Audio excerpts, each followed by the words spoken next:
គោរពជំរាបសួរពុកម៉ែបងប្អូនទាំងអស់គ្នាសូមស្វាគមន៍មកកាន់នៅ Channel របស់ Admin សម្រាប់ថ្ងៃទី31ខែតុលាឆ្នាំ2025 Admin ក៏មានតម្រុយឆ្នោតពិសេសនិងលេខល្អសម្រាប់ចែកជូនពុកម៉ែបងប្អូនផ្សងសំណាងកំសាន្តប្រចាំថ្ងៃផងដែរជាដំបូងសូមពុកម៉ែបងប្អូនជួយចុច Like និងជាវរូបសញ្ញាកណ្ដឹងឲ្យ Admin ម្នាក់មួយផងដើម្បីនឹងទទួលបានវីដេអូថ្មីក្នុងទូរស័ព្ទដៃពុកម៉ែបងប្អូនពុកម៉ែបងប្អូននឹងមានភាពងាយស្រួលក្នុងការតាមដាននៅតម្រុយឆ្នោតយួនជារៀងរាល់ថ្ងៃផងដែរកុំឲ្យខាត់ពេលពុកម៉ែបងប្អូនយូរសូមពុកម៉ែបងប្អូនចូលមកកាន់នៅតម្រុយឆ្នោតយួនយើងវិញសម្រាប់ម៉ោង 4:30 នាទីនិងម៉ោង 6:30 នាទី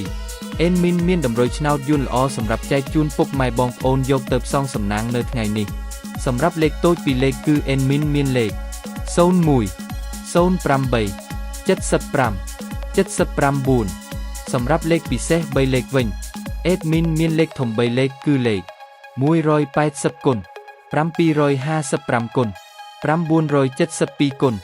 រីឯលេខអូសខ្ទង់វិញ Admin អូសខ្ទង់00និងខ្ទង់70ផងដែរ